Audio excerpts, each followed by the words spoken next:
once again, ladies and gentlemen. Now, this might be the second video uploaded today. It might be the first. I'm not 100% sure. But here we are. Welcome to the Dunvegan Enterprises YouTube channel. If you see me looking nervous, there might be two reasons. A, because I'm a Leeds Rhinos fan. We're going to kick off in about 10 minutes. Secondly, Cammy always keeps me on my toes. But that's, of course, a compliment to the one and only Mr. Cameron Menzies. Cammy, thank you for joining me today. Not a problem, man. Not a problem, mate. Absolute pleasure. So I did a long interview with Cammy last year.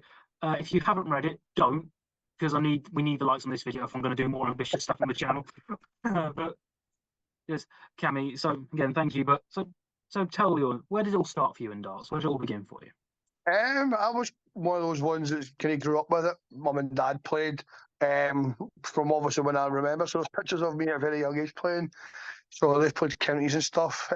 So I've always grew up with it. Played pub level at 13, I think, when I started playing pub level in the pubs that I can get into. Obviously, because I think I played 4 or 5 games my first season because most of the pubs I couldn't get into. So that was what I started. So I kind of grew up with it. Took it a bit more serious the last couple of years because football was my first love, so I was always more into football. But as you can see now, I'm not built for football anymore. So yeah, now I'm a dart player. Oh, that is funnily enough. All right, I might be wrong here. Was it a club called, I'm probably going to butcher this pronunciation, Luga Boswell Thistle you played for? Yeah, I played with a few teams at that level, even teams higher up in that level. It's like it's junior football. It's called in Scotland, so it's like the class is the top teams is class semi-pro. So I was a decent shot stopper. Just wasn't the best coming from crossing. I was reading a book about history of football tactics, and it mentioned Luga. Actually, I can't remember what formation it was. One of the first teams in the UK to play a particular formation. It was like I don't know, mate. I played there 1.5 seasons, kind of, because that's when my dad was kind of getting taken out. So being a goalkeeper, and I was at the time was number 1, and then away for a couple of weeks, it was quite hard. So eventually, that's when I just stopped going back then, because my dad was kind of getting better. So I was playing most weekends. I was gutting, I missed the football, but that I'm not sure. But they have been about looking for a long time. Maybe I think they could be founded in early 1900s or early 1800s. So yeah, it's a team that's been about for a long time. I can stand here as part of the Goalkeepers Union with you, because of course when I came to interview you back in Milton Keynes last year, I had my wrist in a splint from goalkeeping. Yes. I understand. Oh, I broke a few fingers playing it, mate. I can't even claim my injuries are from saving shots. Half the time it's just being kicked in the hand for being terrible. Yeah, the first one I'd done was punching the goalpost because I had a howler.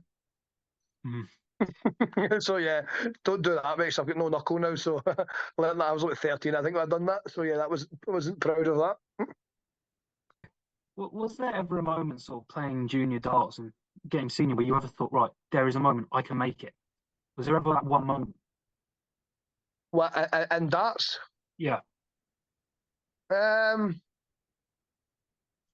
think when I won the British Open, I'm not saying make it, but when I won the British Open, which was my first kind of biggest title, that's when I started realising that I wasn't bad at the game. But even to this day, I still don't think I'll make it or have make it, because I think making it is when it's a full-time job and you're making decent money and you're travelling the world like a top 16 player. That's what I think when you've made it as a proper player, like history maker, like winning seniors and winning majors.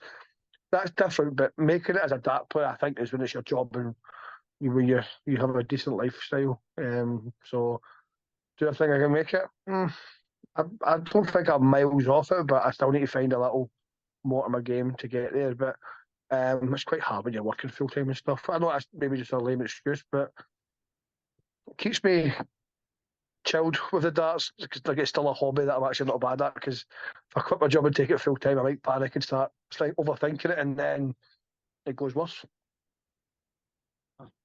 Now I've gone a bit ahead of where I was, a few questions ahead of where I was. So, good answer. I'll bring it back now. Obviously, you're great success on the Challenge Tour over the years.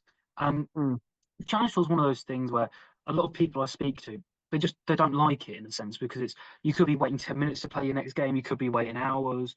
So how did you find your experience in that? How did you feel, if it did, develop you into a better dart? Yeah, it'll definitely develop me into a better player because the standard's very good. Your first, like the prime example is I won one. It was two in a day, so I won one, and the guy I played in the final, who I beat in the final, I played first round of the next one. So you can get some really, really hard draws. You've got to be on it from the start, pretty much like Pro Tour, because you're not going to walk up and win with a 75 average kind of thing. Challenge Tour is quite similar, but I get what you mean with the delays. The delays usually is because you've had a bad tournament, the first one, and then you've got to wait a long, long time to play the second one, which happens. But that's when you go up on a practice board and do your own thing. But yeah, I was never the strongest for two in one day. Sometimes I was trying to keep that level of consistency. It's something even to this day that I still seem to struggle with is maintaining that level of performance because you can watch me sometimes I have a good average, and then I die. But that's just something I'm trying to work on. But of course, the challenge tour isn't something you've had to worry about for a little while now, and isn't something you'll have to worry I about hope for I a don't long need to go time. back anytime soon, but watching Q School, I'm hoping I don't need to go there anytime soon as well because it's good and I enjoyed it, but yeah, I'd like to stay away from that for the foreseeable future. Hopefully, keep a tour card for at least another 5 years, and I'll be over the moon with that. Take it from someone who doesn't get predictions right very often. I can assure you that Q score is not something that even needs to be in your thinking. But I No, mean, I'm hoping not. Folk were talking about match play and stuff, and I know I was close to the end because I always started thinking about it when I got to the semi final against Johnny Clayton, and I didn't play as good, but I was still thinking about winning my Pro Tour. I've always said that's a massive thing, but what my thinking is just keep a tour card and keep top 64. That's it. And this year I've started pretty well, so it's a lot less pressure because usually I'm waiting at the end, like the last 5 tournaments, thinking I'm in, but I'm not safe, kind of thing. So it's a little bit of different pressure on you. So it's good to just have a bit less pressure and just throw at the moment because it seems to be working. I mean, and I say this as someone who's very much a part of this group. You're a beloved player, really. Everyone knows you. I'm a Marmite player. I'm Marmite. Well, thankfully enough, I love Marmite. That's good. That's good. But look, everyone when they see Cameron Menzies on stage gets excited for one reason or another. Everyone sees that they look forward to seeing you play because you just have such a personality. And I guess one of those things where how much do you think that sort of personality helps you when you're on the stage? It's one of those things where I know some. I think at times yourself you've said you wish you could be a little bit different on the stage, but in a tight game where the crowd's getting on and everything like that, how much that personality that you bring to the stage help you? Like I don't mean to do the personality thing. That's the thing. It's just because when I'm up there, my head's going like 100. Like I'm thinking about throws next. I'm thinking about legs back. I'm honestly, it's not like I'm brain dead up there. I think I'm an overthinker, and that's why I just start bouncing about and pulling faces and stuff because I'm in my own head a lot of the time. And sometimes you can literally see it by my looks what kind of moment I'm in. If I'm playing well, sometimes I don't show much emotion because I'm in that little purple patch where darts is quite an easy game sometimes. But when it's not going well, it's quite clear to see, and it is a frustrating thing. So I'll be trying to calm it down, but sometimes adrenaline and stuff like that takes over, and I end up doing some stupid things that my friends sometimes make gifts off and all that and send it to me. And I end up trying to hide them from my. The way you view things as you've risen up the rankings, so as I believe you're 47. You're not 47. You're 47th. You look great. Yeah, Uh, I don't feel any less than 47 today after the shift I had, mate. So I feel about 47. but has that changed your perspective? Is what you'd consider, did when you came into the ranking, was it you're looking at a trophy, a Pro Tour title, or a major qualification as something to achieve by the end of the year? Is that still the same, or have your goals changed as you progress through? No, I'd obviously maybe a very, very distant thing because more because people tell me, but as I say, my thing's always the worlds and keep a tour cabinet. I fought so hard to get a tour card, and how many people get a tour card and lose after 2 years is crazy because it is so hard. So keeping a tour card is as long as I keep a tour card, mate, I'm happy. Maybe if I do find that extra level and climb higher and get top 32, maybe then I'll start looking at different things. But at the moment, it's just keep a tour card and just keep things as it is, like with darts and stuff, because I've always wanted to be a dart player. So it's like I wanted to be a football player first, but obviously when that didn't happen, I loved. I grew up with it. So being a steady dart player, a decent dart player, yeah, because I know how hard Challenge Tour is. I just want to keep my tour card and obviously the Worlds and stuff. Yes, who wouldn't want to make a semi-final stuff, but sometimes that's my biggest issue. I start overthinking things, and then that's when I start playing worse. So I'm just going to keep keep a tour card, mate, and I'm happy. Even if I stay in the 50s for the next 3 years, I still be content with what I've done. Obviously, I would like to go higher, but I just know how hard that is to get there. So I'd be content being a steady top 50 player kind of thing.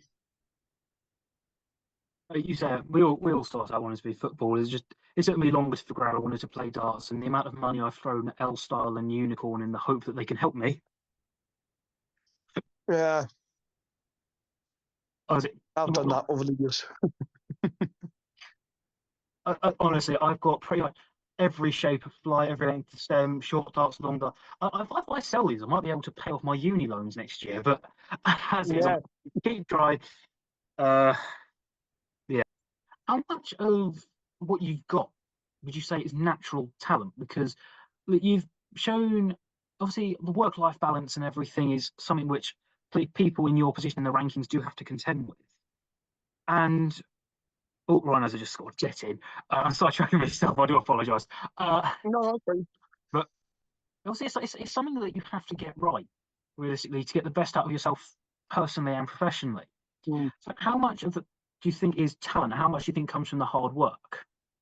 I will like to admit that I am not a big practicer. I think that's folk do this. I do practice, but my life's always been like you're lucky if I'll be honest, you're lucky if I do 3, 4 hours a week practice. Because I'm out doing 9, 10 hour shifts and stuff. I've got to get home, get food and shower. It's hard, so I've asked the work to reduce my hours, and I said that to Tommy that I work 5 days a week. Obviously, when I'm not darting, for instance, today I didn't finish till back at 6 because I do emergencies and stuff as well. So when people have got no water and stuff, for health and safety reasons, we've got to try and get them water on. So sometimes I've got to do some of them. So it's just part and parcel of the job. But I do think I've got quite lucky with talent. Folk have told me that I've got quite a natural throw, a very natural throw and stuff. So that's luck. I would say there's players out there who do a lot more practice than me, and I've had to work hard at it. And I'm maybe quite fortunate with throw, but I do practice, I do play, do want to do more though. But it's hard when you're working and stuff. But that's the same. I do half an hour before this phone call. I'll get food, and I might do a little half an hour before bed. But it's trying to maintain that because sometimes I float the board for 20 minutes and I'm just throwing, which is pointless. You've got to make sure, even how little your practice is, it's got to be as intense as possible. Like focus games, like not just go through the motions because it's just a waste of time.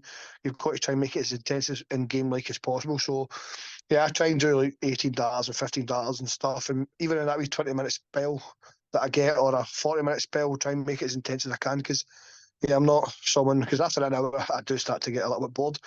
So I'm not like a big practicer. So I'm quite lucky with the talent. I think so that helps because yeah, I'm not really the hardest worker in the game.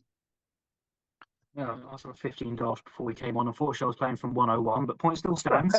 Uh, Yeah, I try to always end. It's a bit of maybe an OCD thing. I cannot end on a bad leg or on a bad score. So I've got to do. I always end on at least a ton or a 12 data or something. It's just something that's done. So sometimes a 5 minute throw turns into 45 minutes because I'm not playing well. you say I'm very much the same. I always have a throw before I go to bed, and I have to finish with 60. If a first dart, second dart, third dart goes wide, no, we go again. I've honestly been up for about. It's embarrassing to say, but about half an hour at a time. It's going. No, I've done it. I've done it. And I went 60 first dart, and like for like I want to end on a 180, and because I've missed a 180 so many times, I start getting annoyed that I'm not finishing to hit a 180, and then you put more pressure on yourself before you realise it. They get worse and worse, and you look at the time and geez, that's half an hour I'm just playing. That's because we've not got the biggest house at me far, so the dartboard's in the living room. So it's handy because sometimes you go up to go to the kitchen, you have a throw. It's just that was the best thing for us because the rooms upstairs are not really capable to have a dartboard in it. But I've done it myself before. I just try and get a score in 4 days. I've done 20 minutes and stuff. It's good. Ladies and gentlemen, there is the perspective. I can't go to bed until I scored 60, and Mr. Menzies can't until he scored 180. Yeah, well, you know what I mean. It's just you've got to end on a good score. It's just I hate leaving a bad score on the board, but that's sometimes I try and get cocky over free bills, but I think I was once and it took me nearly an hour, so I'm not doing that again.